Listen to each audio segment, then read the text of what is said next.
شہیدوں کی زمیں ہے جس کو پاکستان کہتے ہیں. یہ بنجر ہو کے بھی بزدل کبھی پیدا نہیں کرے گی. پاکستان وہ سرزمین ہے جس کا بچہ بچہ شہید ہونے کے لیے ہمہ وقت دن رات تیار رہتا ہے. لیکن اس خطے میں ناظرین ایک باولا ہے جو ہمیشہ غلطی کر بیٹھتا ہے, للکار دیتا ہے اور پھر جنگ ستمبر یاد کر کے روتا رہتا ہے. اس پگلے کا نام نہ بھی لوں تو وہ تو خود بھی سمجھتا ہے اور دنیا بھی جان لیتی ہے. وہ باطل, وہ ظالم, وہ دہشت گرد ریاست بھارت ہے جس نے آج ہی کے دن 1965 کو پاکستان پر حملہ کر دیا تھا. رات اندھیری تھی, بادل خاموش تھے, زمین پر کوئی چلنے والا نہیں تھا. یہ دیکھ کر دشمن سمجھا کہ یہاں سب سو رہے ہیں, چلو لاہور فتح کریں. مگر وہ بھول گیا کہ یہ مجاہدوں کی سرزمین ہے جہاں آنکھیں بند بھی ہوں تو روح جاگتی رہتی ہے. پھر فلک نے وہ منظر دیکھا کہ جب بھارتی گولوں کے آگے پاکستانی افواج نے اپنے سینے پیش کیے.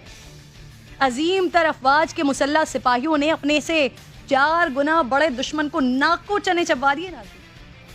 دوسری جنگ عظیم کے بعد ٹینکس کی سب سے بڑی لڑائی سیالکوٹ میں چونڈا کے مقام پر لڑی گئی. پاک فوج نے دشمن کے 1 2 3 4 نہیں 45 ٹینکس تباہ کر دیے اور کئی ٹینک قبضے میں لے لیے. جنگ کا پانسا پلٹتا دیکھ کر بھارتی فوج حواس باختہ ہو گئے اور ٹینک چھوڑ کر فرار ہونے لگے. تو پاک فوج نے دشمن کے کئی علاقوں میں موجود چوکیوں پر قبضہ کر لیا. اسی لیے چونڈا کے مقام کو بھارتی ٹینکس کے لیے ٹینکس کا قبرستان کہا جاتا ہے. ویسے تو بھگوڑے بھارتی کہیں بھی آ جائیں, ہم چائے کے ساتھ قبرستان کی یا شمشان گھاٹ کی فیسلٹی پرووائڈ کر سکتے ہیں. اسی جنگ میں بھارت کے 100 سے زیادہ جنگی جہاز ناظرین تباہ ہوئے, جبکہ پاکستان کو صرف 30 جہازوں کا نقصان ہوا. بھارتی افواج نے 17 دن میں 13 حملہ کیے, لیکن وہ اپنے مقصد میں کامیاب نہیں ہو سکی. اور اس وقت بھی امریکہ نے اپنی روایت کو برقرار رکھتے ہوئے ہماری فوجی امداد بند کر دی اور بھارت کا ساتھ دیا. لیکن بقول اقبال, اللہ کو پامردی مومن پہ بھروسہ, ابلیس کو یورپ کی مشینوں کا سہارا. آج ہی کے دن ابلیس کے نمائندوں کی شکست نے رحمانی قوتوں کو ایک بار پھر باور کروا دیا کہ دشمن چاہے کتنا ہی طاقت میں کیوں نہ ہو, حق ہمیشہ غالب آنے کے لیے ہے.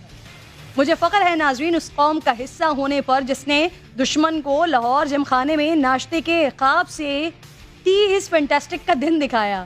ویسے بھارت کو تو اب چائے کے کپ سے ہی نا کپ کپی چڑھ جاتی ہوگی. امید ہے کہ مستقبل میں ہمیں چائے نہ پلانی پڑے. اب ہمارے آرمی کے جوان یا ہمارے سمندر کے محافظ, وہ لوگ جو ہر وقت وطن عزیز کے لیے قربانی دینے کے لیے تیار ہوتے ہیں, ان کی زندگی ناظرین اتنی آسان نہیں ہوتی.